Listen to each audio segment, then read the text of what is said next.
It was one of those ordinary Saturday afternoons when the sun hung low in the Oregon sky, casting long shadows across the parking lot of Miller's grocery store. The kind of day that felt unremarkable, the kind that blended into 100 other weekends. But sometimes ordinary days become anything but ordinary in the span of a few terrible seconds. Harold Thompson pulled his old pickup truck into a spot near the entrance. At 78 years old, he'd been making this same trip every Saturday for more years than most people in town had been alive. His hands, weathered and calloused from 5 decades of farm work, gripped the steering wheel a little tighter these days. Arthritis had crept into his joints like an unwelcome visitor who refused to leave. He grabbed his worn leather wallet from the dashboard and made his way inside. The automatic doors swooshed open, and he was greeted by the familiar smell of fresh produce and floor cleaner. Harold wasn't one for small talk, but he always nodded politely at people he passed. His wife, Martha, had passed away 3 years ago, and these weekly trips to town had become his main connection to the world beyond his farm. The store was busier than usual. Harold noticed families with shopping carts piled high, teenagers grabbing snacks, and elderly couples moving slowly through the aisles just like him. He picked up his usual items: a loaf of bread, some butter, eggs, a bag of coffee, and a few cans of soup. Nothing fancy, nothing complicated, just the basics that got him through the week. As he made his way to the checkout line, Harold could feel the tiredness in his legs. Standing for long periods wasn't as easy as it used to be. He chose the shortest line and waited patiently, watching the clerk scan items for the customer ahead of him. The young man behind the register looked to be in his mid-20s, with slicked-back hair and a name tag that Harold couldn't quite read from where he stood. When it was finally Harold's turn, he placed his items on the conveyor belt one by one. His movements were slow, deliberate. The arthritis made his fingers stiff, especially on cold days, and today was chilly despite the sunshine outside. The clerk began scanning without looking up. His face set in an expression of bored irritation. 2347, the clerk announced flatly, not making eye contact. Harold nodded and opened his wallet. Inside were several bills, someone's a 5 and a 10. He also had a small zippered pouch where he kept his coins. Martha used to tease him about always paying with exact change when he could. "You and your pennies," she'd say with that smile of hers. The memory made his chest ache. He began counting out the bills slowly, placing them on the counter. His hands trembled slightly as he worked through the coins, trying to make exact change. Behind him, he could hear someone sigh loudly. Then another person shifted their weight impatiently. Harold's face grew warm. He was going as fast as he could. "Come on, old-timer," the clerk muttered, loud enough for Harold to hear. "We haven't got all day here." Harold's hands shook a little more. A quarter slipped from his fingers and bounced on the counter before rolling onto the floor. He bent down slowly to retrieve it, his knees protesting with each movement. When he straightened back up, he could see a line of 5 or 6 people had formed behind him. Some were checking their phones. Others were staring at him with barely concealed annoyance. "Seriously?" the clerk said, his voice dripping with sarcasm. "Maybe you should have counted your money before you got in line." Harold felt his face flush with embarrassment. "I'm sorry," he said quietly. "My hands don't work like they used to." "Yeah, well, maybe you shouldn't be out shopping if you can't handle it," the clerk shot back. He was looking at the line behind Harold now, rolling his eyes as if to say, "Can you believe this guy?" Someone in line actually laughed. The sound cut through Harold like a knife. He fumbled with another coin, and it too fell from his grasp. This time several coins scattered across the counter and floor. Harold felt panic rising in his chest. His vision blurred slightly. Was he about to cry here? In front of all these people? "That's it," the clerk said, his voice sharp and angry. "I don't have time for this nonsense." What happened next seemed to unfold in slow motion, though it couldn't have lasted more than a second or two. The clerk leaned forward across the counter, his face twisted in anger, and before Harold could process what was happening, he felt a sharp sting across his left cheek. The sound of the slap echoed through the store like a gunshot. The world went silent. Harold stood frozen, his hand slowly rising to his burning cheek. He could feel the heat spreading across his face, could feel tears beginning to well up in his eyes. Not from the physical pain, though that was real enough, but from the humiliation, the complete and utter shock of what had just happened. "Maybe that'll teach you to move faster," the clerk said, his voice cold. "Now get your stuff and get out. You're holding up paying customers." Harold looked around the store. Everyone was staring at him. Some people had their mouths hanging open in shock. Others had pulled out their phones. But no one was moving. No one was saying anything. He was standing there, an old man who'd just been struck in public, and the world was just watching it happen. His hands trembled as he tried to gather the coins from the counter. They kept slipping through his fingers. One fell and rolled away, and he didn't bother chasing it. He just wanted to leave, to get out of this store and never come back, to go home to his empty farmhouse and pretend this day had never happened. The clerk had already walked away from the register, disappearing through a door marked Employees Only, leaving Harold standing there with his scattered change and his unpaid groceries in his burning cheek. Another worker was being called to the register, but everything felt distant and unclear, like Harold was watching it all happen to someone else. In the back corner of the store, near the beverage aisle, a man in a simple baseball cap and dark jacket had witnessed everything. He'd been reaching for a bottle of water when he heard the commotion. When he saw the slap, his hand had frozen in midair. His jaw clenched tight, and now, setting down his shopping basket, he began walking toward the front of the store with purpose in his stride. No one recognized him yet. No one knew that what happened in the next few minutes would change everything, not just for Harold, but for everyone who was about to witness what true character looked like when it mattered most. Sometimes ordinary days become extraordinary. And sometimes, when humanity fails its test, someone steps forward to remind us what we should have done all along. The man in the baseball cap moved through the store with quiet determination. He wasn't rushing, but there was something about the way he carried himself that made people instinctively step aside.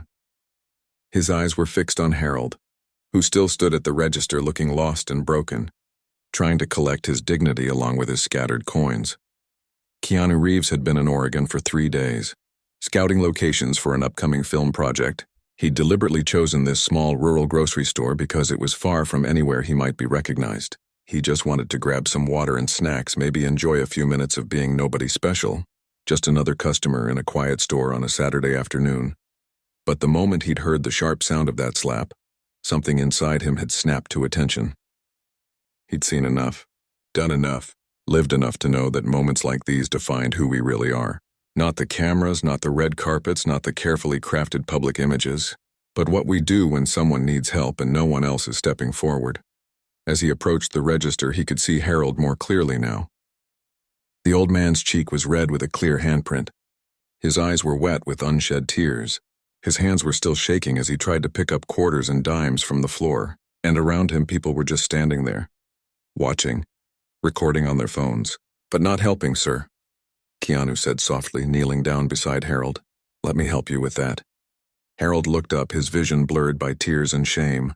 He saw a stranger in a baseball cap, someone he didn't recognize, bending down to pick up his coins. "You don't have to," Harold managed to say, his voice cracking. "I've caused enough trouble." "You haven't caused any trouble at all," Keanu said, handing Harold the coins he'd gathered. His voice was gentle but firm. "Are you okay? Do you need to sit down?" Harold shook his head, though he wasn't really okay. His cheek still stung, but worse was the feeling in his chest, like something had been crushed that couldn't be put back together. "I just want to go home," he whispered. Another customer, a middle-aged woman with kind eyes, finally stepped forward. She'd been standing 3 people back in line, frozen like everyone else. But seeing this stranger help seemed to break whatever spell had held her in place. "I saw everything," she said, her voice shaking with anger. "That clerk hit him. Just reached across and hit him for taking too long." More voices joined in now. The barrier had been broken. People were suddenly outraged, suddenly ready to speak up now that someone else had gone first. It was like they'd all been waiting for permission to care. "Where's the manager?" Keanu asked, standing up and looking around. "Someone needs to get the manager here right now." A teenage employee who'd been bagging groceries a few registers over looked terrified. "I'll get her," he stammered, nearly tripping over himself as he rushed toward the back of the store. Harold was trying to gather his items, but his hands wouldn't cooperate. Everything he touched seemed to slip away. Keanu gently placed a hand on his shoulder. "Just breathe for a minute," he said. "You don't have to rush. Take your time." There was something about the stranger's voice that made Harold feel safe, like maybe he wasn't completely alone in this moment after all. He looked up at the man helping him, really looked at him for the first time but still didn't recognize him. How could he? Harold hadn't been to a movie theater in years, didn't watch much television. This was just a kind stranger, and right now that was more than enough. The store manager came rushing out from the back office, her face flushed and her expression confused. Her name was Patricia, and she'd been with the company for 15 years. She was good at her job, good with numbers and inventory and scheduling, but nothing in her training had prepared her for this. "What's going on out here?" she asked, looking at the crowd that had gathered. "Someone said there was an incident?" "An incident?" The kind woman who'd spoken up earlier stepped forward, her voice sharp. "Your clerk assaulted this elderly man, slapped him across the face for taking too long at the register. We all saw it." Patricia's eyes widened. She looked at Harold, saw the red mark on his cheek, and her face went pale. "Mr. Thompson? Is this true? Did Bobby hit you?" So the clerk's name was Bobby. Harold nodded slowly. "He got angry," Harold said quietly, "because I was too slow with my money." "Where is Bobby now?" Keanu asked, his voice calm but carrying an edge that made Patricia straighten up. "He's in the break room," Patricia said, and then seemed to notice Keanu for the first time. Recognition flickered across her face. Her mouth opened slightly in surprise, but Keanu shook his head subtly as if to say, "Not important right now." "I think you need to call the police," Keanu said. "This man was assaulted in your store. That's not a customer service issue. That's a crime." Patricia looked overwhelmed. She was clearly trying to figure out how to handle this situation, probably worried about lawsuits and bad publicity and corporate procedures. "Maybe we can work this out internally," she suggested. "I can fire Bobby immediately and we can offer Mr. Thompson compensation for his troubles." "That's not how this works," Keanu said, his voice still calm but now with unmistakable steel underneath. "You can't just sweep this under the rug because it's convenient. This man was physically assaulted. He deserves to decide whether he wants to press charges, and he deserves to have authorities document what happened here." The woman who'd first spoken up nodded vigorously. "He's right. Call the police. I'll give a statement. I saw everything." "So will I," said another customer, an older gentleman with glasses. "I got it on video," added someone else holding up their phone. Patricia looked like she might be sick. This was turning into a nightmare, and she could probably already imagine the phone calls she'd be making to corporate headquarters. But she also knew there was no other choice now. She pulled out her phone and dialed. While they waited, Keanu stayed beside Harold. He didn't try to make small talk or ask invasive questions. He just stood there, a quiet presence that somehow made Harold feel less exposed, less alone. A few other customers had gathered around now, creating a small protective circle. "I don't want any trouble," Harold said quietly. "I just came in for groceries." "I know," Keanu replied. "And you have every right to shop here without being treated like that. What happened to you was wrong. It was assault, and the person who did it needs to be held accountable." Harold looked down at his hands, still trembling slightly. "I'm just an old farmer. Who's going to care what happened to me?" Keanu knelt down again so he could look Harold in the eyes. "I care," he said simply. "Everyone here cares. And I promise you we're not going to let this go." There was something in the stranger's eyes that made Harold believe him, a sincerity that couldn't be faked. This wasn't someone doing a good deed for show. This was someone who genuinely believed that what had happened was wrong and needed to be made right. The minutes ticked by slowly. Patricia disappeared into the back, presumably to deal with Bobby. The store had gotten quiet with other customers watching and waiting. Some were still filming. Others were talking in low voices about what they'd witnessed. The teenage bagger brought Harold a chair, and the old man sat down gratefully, his legs feeling weak beneath him. Keanu stood beside him like a sentinel, checking his watch occasionally but showing no signs of impatience. He'd come in for water and snacks. He had other places to be, other things to do. But he wasn't going anywhere. Not until he knew Harold would be okay. Outside, a police cruiser pulled into the parking lot, its lights flashing but no siren. The moment of reckoning was approaching. Harold felt his stomach tighten with anxiety. He'd never dealt with police before, never filed a report or pressed charges. He was a simple man who'd lived a simple life, and now everything felt complicated and frightening. "It's going to be okay," Keanu said softly, noticing Harold's distress. "Just tell them what happened. The truth. That's all you need to do. The automatic doors slid open and two officers walked in. One was older, maybe in his 50s, with gray at his temples. The other was younger, probably fresh out of the academy. They surveyed the scene, taking in the crowd, the elderly man in the chair and the stranger standing beside him.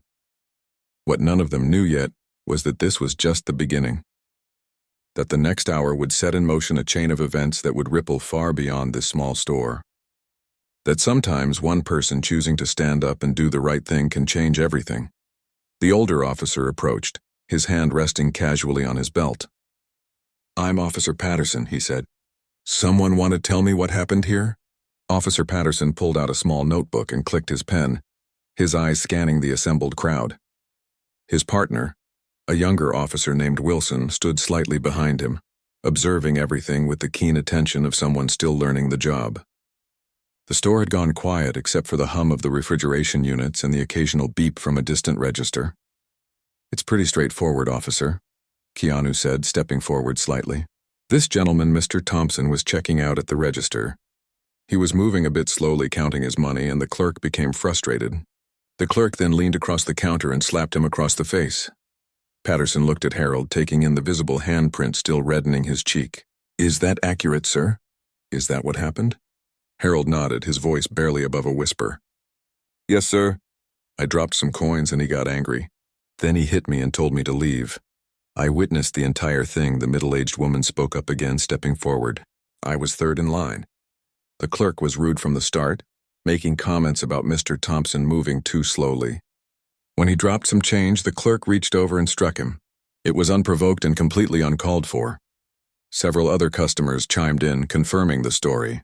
The person with the phone video stepped forward. "I started recording right after it happened," they said. "I didn't catch the actual slap, but I got the aftermath." The clerk walking away, Mr. Thompson standing there in shock. Officer Patterson nodded, jotting down notes. "Where's the employee who did this?" Patricia, who'd been standing off to the side looking increasingly distressed, spoke up. "He's in the break room. I told him to stay there when I heard what happened." "We're going to need to speak with him," Patterson said. "And I'll need statements from witnesses as well as any security footage you have." "Of course," Patricia said quickly. "Whatever you need." Keanu watched as Officer Patterson questioned Harold gently, asking him to describe what happened in his own words. The old farmer's voice trembled as he recounted the events, and more than once he had to stop to compose himself. It was clear this wasn't just about the physical strike. It was about being humiliated in public, about feeling vulnerable and helpless, about having his dignity stripped away in front of strangers. As Harold spoke, Keanu noticed something shifting in the crowd. The initial shock and outrage was giving way to something else. Guilt, maybe. He could see it in their faces. These were the same people who'd stood there and watched, who'd sighed impatiently when Harold took too long, who'd laughed when the clerk made sarcastic comments. They were good people, probably, but in that moment they'd failed. And now they were realizing it. Officer Patterson finished with Harold and turned to the witnesses. "I'm going to need each of you who saw what happened to give me your contact information and a brief statement. This won't take long, but it's important we document everything." While Patterson worked through the witness statements, Officer Wilson approached Patricia. "We need to see your security footage and speak with the employee." Patricia nodded nervously and led Wilson toward the back office. The younger officer cast a curious glance at Keanu as he passed, as if trying to figure out why the man in the baseball cap seemed so familiar, but said nothing. Keanu turned his attention back to Harold, who was sitting in the chair looking exhausted. The adrenaline was wearing off now, leaving behind a bone-deep weariness. "How are you holding up?" Keanu asked quietly. "I don't know," Harold admitted. "Part of me just wants to forget this ever happened. Go home and pretend it was a bad dream." "That's understandable," Keanu said. "But can I tell you something?" He pulled over another chair and sat down beside Harold, keeping his voice low so their conversation was private. "A few years ago, my mother got older, started needing help with things, and I saw how some people treated her, like she was invisible, like she was an inconvenience. It made me angry. But more than that, it made me realize how many elderly people must go through this every day, being dismissed, being rushed, being treated like they don't matter." Harold looked at him, really looked at him, and for the first time there was a spark of recognition in his eyes. "You're someone famous, aren't you?" he asked. "The manager recognized you." Keanu smiled slightly. "That's not important right now. What's important is making sure what happened to you today means something. If you just go home and forget about it, that clerk learns nothing. The store learns nothing. And the next elderly person who comes through that line might face the same treatment." "But I'm not the kind of person who makes waves," Harold said. "I've spent my whole life just keeping my head down and doing my work." "I understand that," Keanu replied. "But sometimes we have to stand up, not just for ourselves, but for the next person. For everyone who can't stand up for themselves." Harold was quiet for a long moment, processing this. Finally, he nodded slowly. "You're right. If Martha were here, she'd tell me the same thing. She never let anyone push her around. She sounds like she was a smart woman." "The smartest," Harold said, and there was a hint of a smile through his sadness. Officer Patterson returned. "Having finished with the witness statements, Mr. Thompson, I need to ask you directly. Do you want to press charges against the employee who struck you? This would be assault and battery. We have multiple witnesses and video evidence. It's a solid case." Harold looked at Keanu, who nodded encouragingly but said nothing. This had to be Harold's decision. The old farmer took a deep breath and straightened his shoulders. "Yes," he said, his voice stronger now. "Yes, I want to press charges. What he did was wrong, and it shouldn't happen to anyone else." Patterson nodded approvingly. "That's good. You're doing the right thing. We're going to speak with the employee now, and then we'll need you to come down to the station to file a formal report. Are you okay to drive, or would you like us to arrange a ride?" "I can drive," Harold said. "I'll follow you there." Officer Wilson emerged from the back office with Patricia and Bobby, the clerk. Bobby was in his mid-20s, average height, with an angry expression that suggested he felt more wronged than wrong. When his eyes landed on Harold, there was no remorse there. "Just irritation. This is ridiculous," Bobby said loudly. "All this fuss over nothing. The old man was taking forever, and I barely touched him. He's probably exaggerating to get attention." The crowd that had gathered reacted immediately. There were gasps and angry murmurs. The woman who'd first spoken up looked like she wanted to slap Bobby herself. "We all saw it," she shouted. "You hit him hard enough to leave a mark." Officer Patterson raised his hand for quiet. "Sir, you need to calm down and stop talking. Anything you say can and will be used against you. Do you understand?" Bobby's face reddened, but he clamped his mouth shut. Officer Wilson began reading him his rights while Patterson turned to Patricia. "We're going to take him in for questioning. You'll need to provide us with copies of the security footage and any employment records related to this individual." Patricia nodded frantically. "Of course. Whatever you need. And Mr. Thompson, please, I am so deeply sorry this happened in our store. This is not who we are. This is not how we train our employees." Keanu stepped forward. "With all due respect, maybe your training is exactly the problem. How does someone who works here think it's acceptable to strike a customer?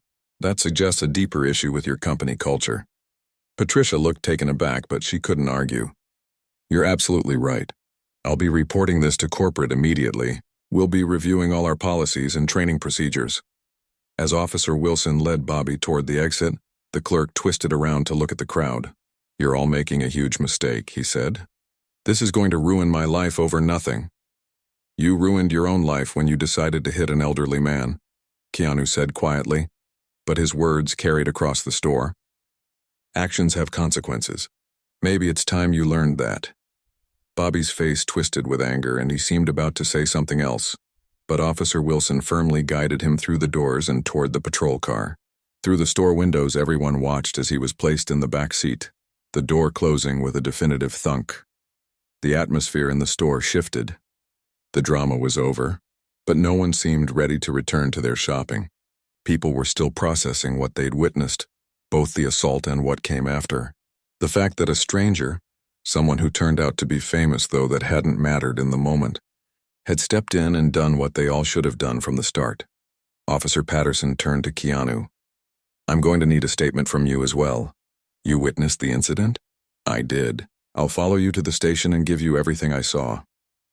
Patterson nodded, then seemed to really look at Keanu for the first time. Recognition dawned in his eyes, but like Patricia, he seemed to understand that this wasn't the time to make a fuss about celebrity. "Thank you for stepping in," he said simply. "Not everyone would have." "That's the problem," Keanu replied. Harold stood up slowly from his chair, his groceries still sitting unpaid on the counter where they'd been abandoned. He looked at them with a mixture of exhaustion and confusion, as if he couldn't quite remember why he'd come here in the first place. "I'll take care of that," the kind woman said, stepping forward. "Consider it a gift. No one should have to pay for groceries after the day you've had. And I'll drive you to the station," Keanu offered. "Your truck will be fine here for an hour. We can come back and get it together." Harold looked like he might protest, but then he simply nodded. The fight had gone out of him, replaced by a numbness that came from shock and emotional exhaustion. "Thank you," he said quietly. "I don't even know your name." "It's Keanu, and you don't need to thank me. I'm just glad I was here." As they walked toward the exit together, the older farmer and the movie star, the crowd parted respectfully. Some people nodded at Harold, offering quiet words of support. Others looked at Keanu with newfound respect that had nothing to do with his fame and everything to do with his character. Outside, the afternoon sun was still shining, indifferent to the drama that had unfolded inside. Harold paused at the threshold, taking a deep breath of fresh air, as if surfacing from deep water. Keanu stayed close, a steady presence in a world that had suddenly become very unstable. "You know what the worst part is?" Harold said as they walked toward Keanu's rental car. "For a minute there, I thought I deserved it. Like maybe I really was just a useless old man getting in everyone's way."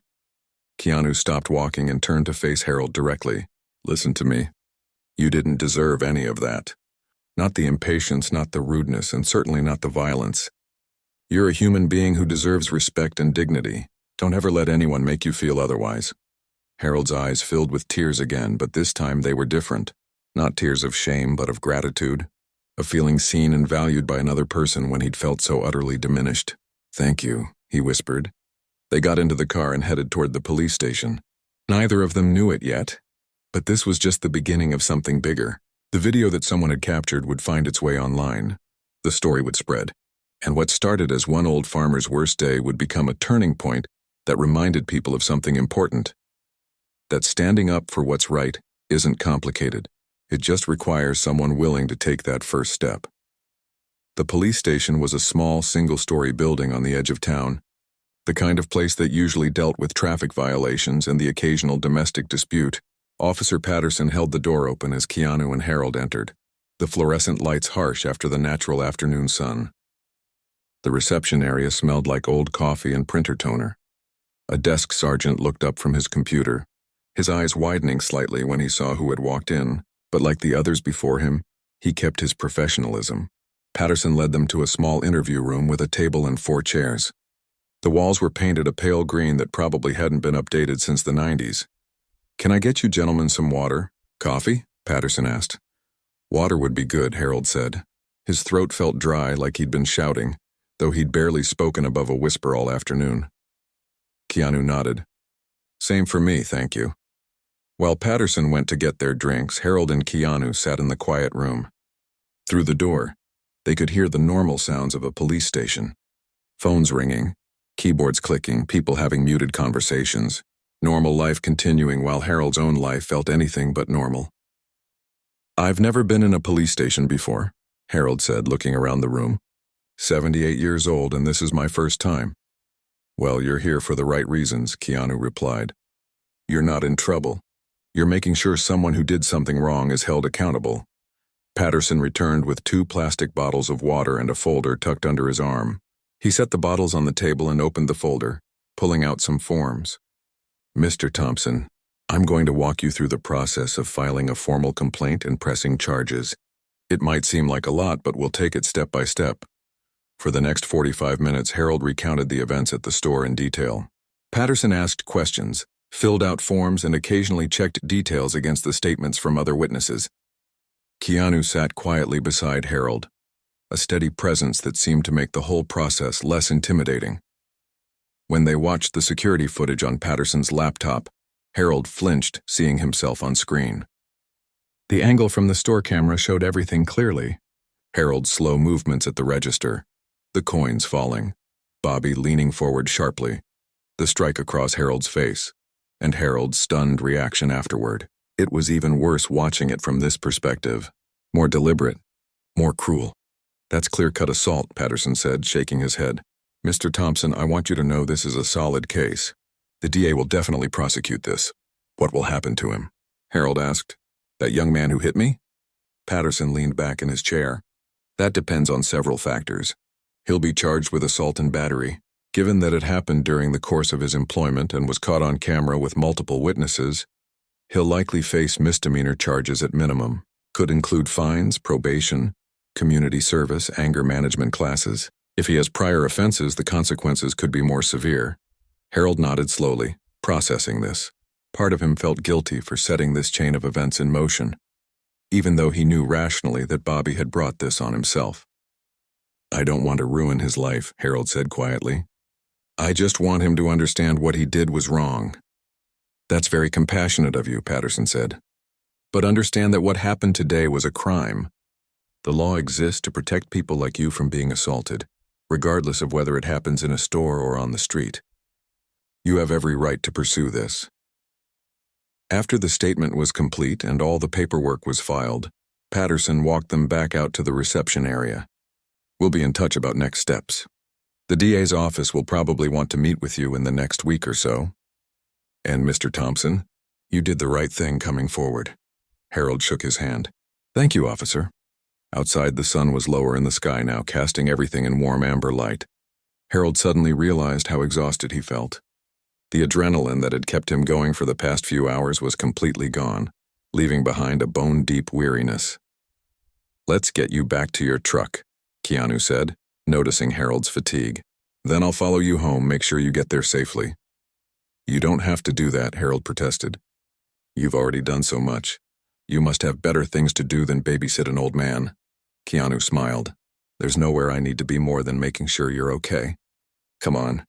The drive back to the grocery store was quiet.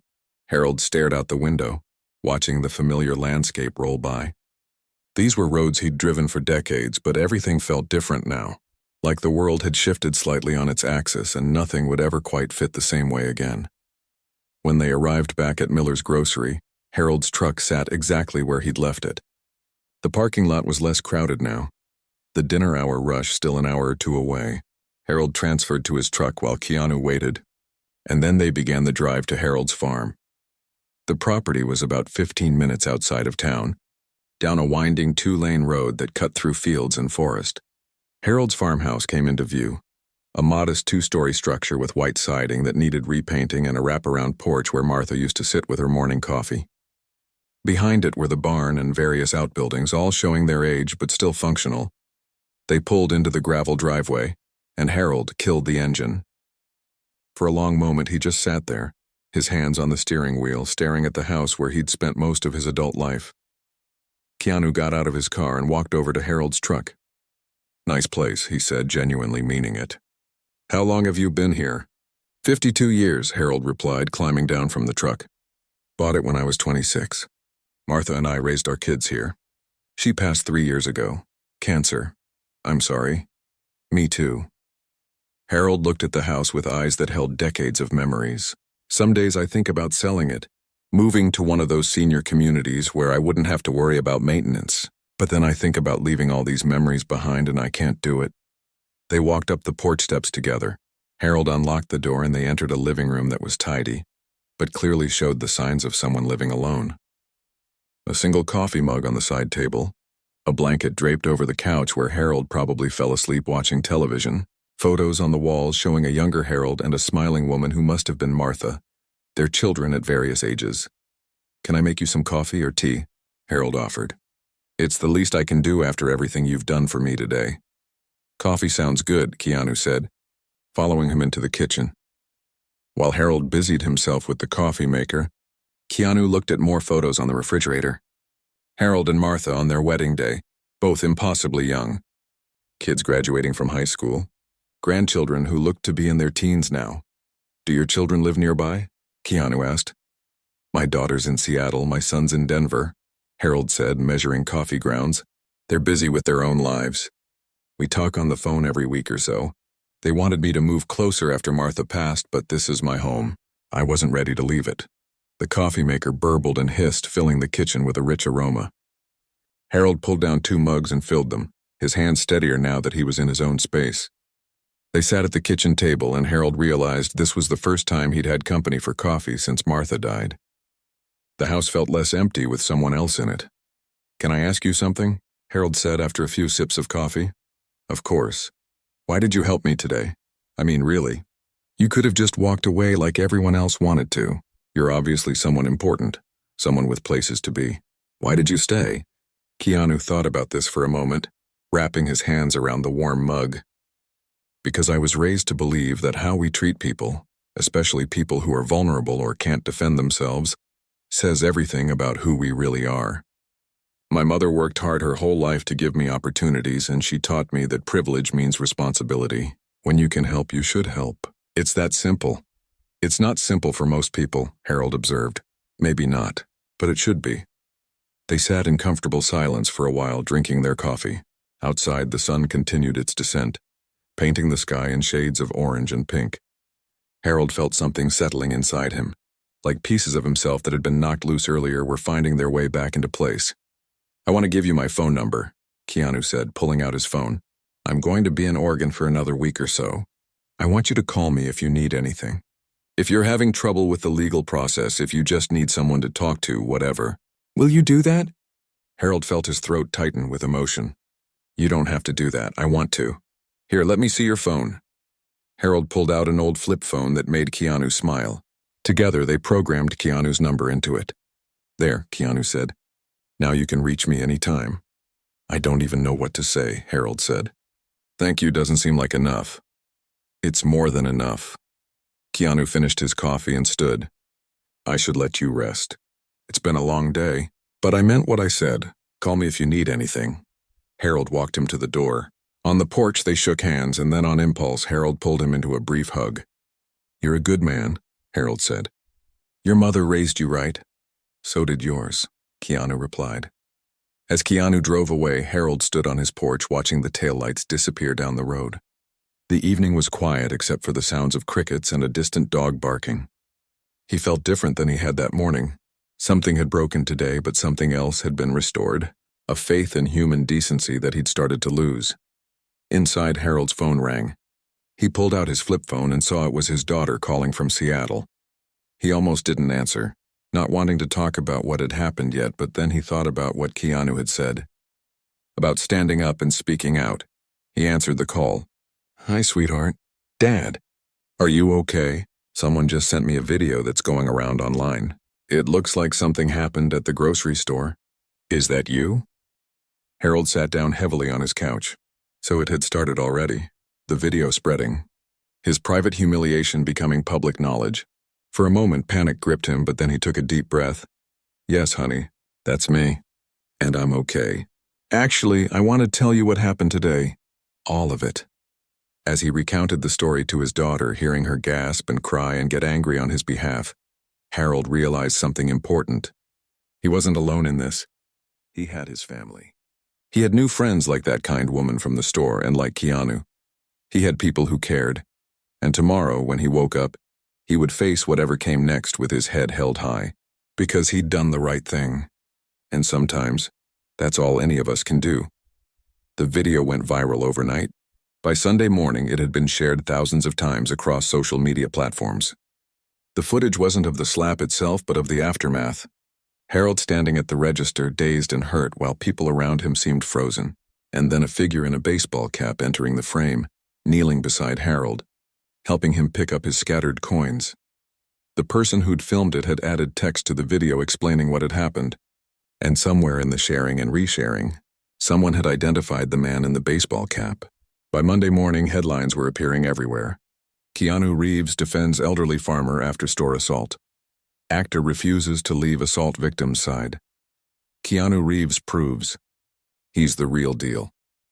Harold's daughter had driven through the night from Seattle, arriving at his farmhouse early Sunday morning with her husband and 2 teenage sons. His son called from Denver, unable to travel immediately but checking in every few hours. The house that had been so quiet and empty suddenly felt alive again, filled with family and concern and love.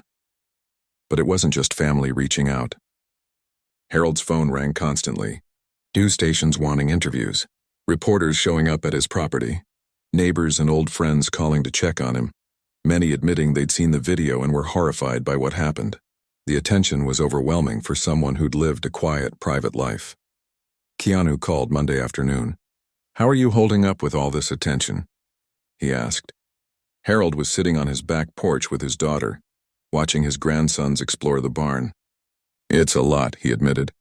"I never wanted any of this to become public. Now the whole world knows what happened." "I know it feels intrusive," Keanu said, "but maybe some good can come from it.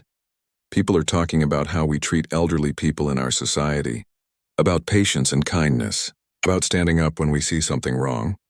"My daughter wants me to do an interview with the local news," Harold said. "She thinks I should tell my story in my own words before everyone else tells it for me. But I don't know if I can." "Only do it if you feel comfortable," Keanu advised. "But she might be right. You have a chance to shape the narrative, to make this about something bigger than just one bad day." Harold thought about this. "Would you be there? If I do the interview?" "If you want me there, absolutely." 2 days later, Harold sat in his living room with a local news reporter named Catherine Walsh. She'd come alone, without a big crew, and had spent the first hour just talking with Harold off camera, helping him feel comfortable. Keanu sat off to the side, there for support, but staying out of the shot unless Harold wanted him in it. "Mr. Thompson," Catherine began gently once the camera was rolling, "can you tell us what happened on Saturday afternoon?" Harold took a deep breath and told his story. Not just about the slap, but about how he'd felt. The humiliation, the fear, the moment when he thought maybe he really was just a burden, just an old man in everyone's way. His voice cracked when he talked about Martha, about how she would have been furious at what happened, how she never let anyone push her around. "And then this gentleman," Harold gestured to Keanu. "He came over and helped me, didn't make a big deal of it, just helped me pick up my coins and made sure I was okay. He stayed with me through everything, went to the police station with me, even drove me home and made sure I got there safely." Catherine turned to Keanu. "Mr. Reeves, you've become known for these kinds of gestures, for your kindness to everyday people. What made you step in when others didn't?" Keanu shifted uncomfortably. He'd never been good at talking about himself. "I just did what anyone should do. Harold didn't deserve to be treated that way. No one does. We live in a world where everyone's in such a hurry, so focused on their own needs that we forget to see each other, to treat each other with basic human dignity. There's been a lot of conversation online about the other people in the store," Catherine said. "People who saw what happened but didn't intervene. What would you say to them?" "I'd say we all have moments where we don't live up to who we want to be," Keanu replied. "What matters is what we do next, how we learn from it. I hope this situation reminds people to be more aware, to speak up when they see something wrong." The interview aired that evening and was picked up by national news networks. The grocery store chain issued a formal apology, announcing they were implementing new training programs focused on compassion and patience, especially when dealing with elderly customers.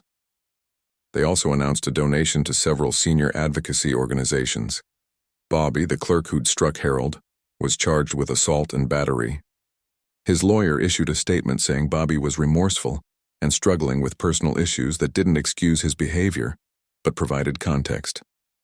He pleaded guilty in exchange for a reduced sentence, community service, anger management classes, and restitution to Harold for medical expenses and emotional distress. But beyond the legal resolution, something more interesting was happening. The story had touched a nerve. People began sharing their own experiences, either as elderly individuals who'd been dismissed or mistreated, or as younger people who'd witnessed such treatment and done nothing. The conversation expanded beyond one incident at one grocery store to a broader discussion about how we treat our aging population.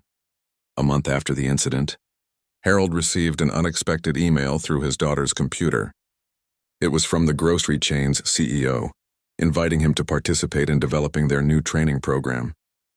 They wanted his input, his perspective. They wanted to make sure what happened to him never happened to anyone else in any of their stores. Harold was sitting on his porch reading the email on his daughter's laptop when Keanu called. They'd been talking every few days, and a real friendship had developed between the elderly farmer and the movie star. Their conversations ranged from serious discussions about aging and dignity to lighter topics like farming and Keanu's upcoming film projects. They Want me to help design their employee training, Harold said, after greeting Keanu. Can you believe that? Me giving advice to a major corporation? I can absolutely believe it, Keanu replied. You have the exact perspective they need. Are you going to do it? I think so.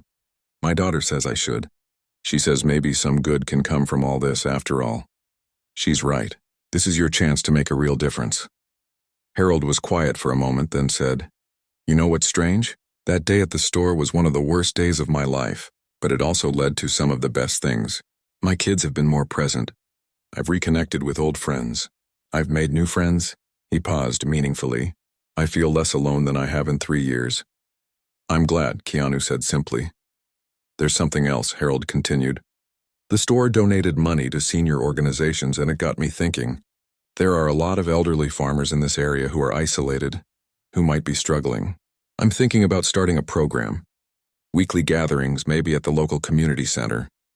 Just a place where older folks can come together, share stories, have coffee, not let ourselves become invisible. That's a wonderful idea. Would you come to the first gathering? I think having you there might help get people interested, help spread the word. Harold, I'd be honored. 6 weeks after the incident, on a crisp Saturday morning, about 30 elderly people gathered at the community center. They came from farms and small towns throughout the county, some driving themselves, others brought by family members.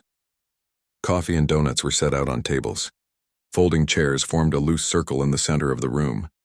Harold stood at the front, nervous in a way he hadn't been since his wedding day.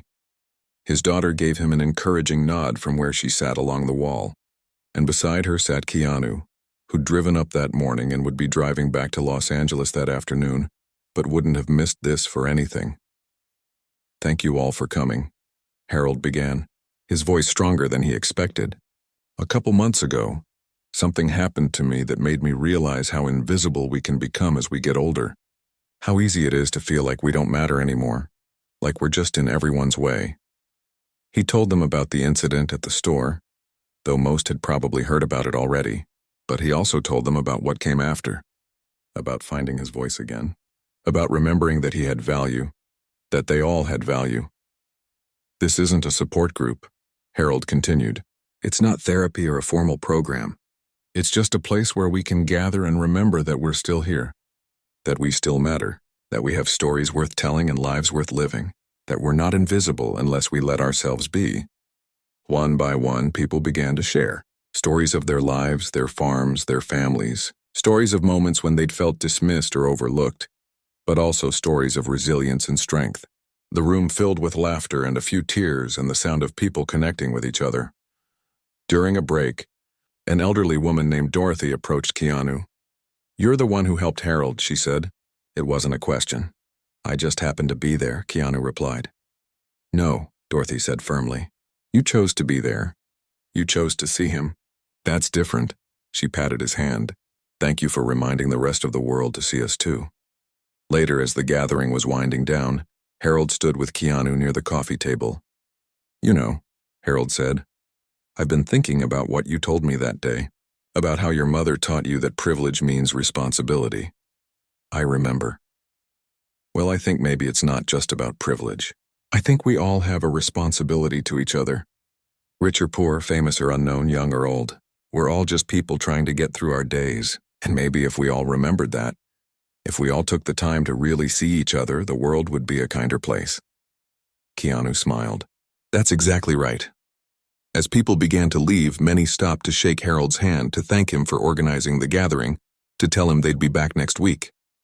The community center that had been quiet and empty when they arrived now hummed with the echoes of conversation and laughter and connection. Harold's daughter hugged him tight before she left. Mom would be so proud of you, she whispered. Finally, it was just Harold and Keanu helping to clean up the coffee cups and fold the chairs. They worked in comfortable silence, two friends at the end of a good day. Thank you for coming, Harold said as they carried the last of the chairs to the storage closet. Having you here meant a lot. Thank you for inviting me, Keanu replied. This was special, Harold. What you're building here, it matters. They walked out to their vehicles together. The parking lot was empty now, the October sun warm despite the chill in the air. Harold's truck sat next to Keanu's rental car. Two very different vehicles representing two very different lives that had intersected in the most unexpected way. "You'll come back?" Harold asked. "For the next gathering?" "If I'm in town, absolutely. And even if I'm not, I want to hear how it's going. Keep me updated." They shook hands and then, like before, embraced briefly. When they pulled apart, Harold's eyes were wet. "You changed my life," Harold said. "I want you to know that. Not just by helping me that day, but by reminding me that I still have something to contribute. That my life isn't over just because I'm old." "Your life changed mine too," Keanu said honestly. "You reminded me why any of this matters. Why we have to keep showing up for each other. Even when it's not convenient, even when everyone else is walking away. Especially then." As Keanu drove away, Harold stood in the parking lot and watched until the car disappeared from view. Then he climbed into his truck and headed home. But he didn't feel the loneliness that usually accompanied that drive. His phone had contact numbers for a dozen new friends from the gathering. Plans were already forming for next week's meeting. His daughter had promised to visit more often. And in his pocket was a note Keanu had pressed into his hand before leaving with a simple message. "Keep being you. The world needs more people like Harold Thompson." That night, sitting on his porch as the sun set over the fields he'd worked for 50 years, Harold thought about how one terrible moment had somehow transformed into something beautiful. How a slap across the face in a grocery store had led to connection and purpose and renewed meaning. He thought about Martha, and how she would have loved Keanu, would have loved this new chapter of his life. He imagined her sitting beside him in her favorite chair, sipping tea and watching the sunset, telling him she knew he had it in him all along. The video was still out there, still being shared and discussed. But it was no longer about an old man being humiliated. It had become a story about standing up, about kindness, about refusing to let people become invisible, about remembering that every person we meet is fighting battles we know nothing about and deserves to be treated with dignity and respect. And somewhere in Los Angeles, Keanu Reeves went back to his life, back to his work, carrying with him the memory of an elderly farmer who'd reminded him why he tried so hard to stay grounded, to remain kind, to never forget that fame and fortune mean nothing if you can't look at yourself in the mirror and like the person looking back. The world kept turning. People kept rushing through their days. But maybe, just maybe, a few more of them paused to hold a door open, to help someone struggling with their groceries, to smile at an elderly person taking their time at the register, to really see the people around them, because that's what Harold and Keanu had taught everyone who heard their story, that it only takes one person to stand up, one person to say, "This isn't right," one person to choose kindness when everyone else is choosing convenience, and sometimes that one person can change everything.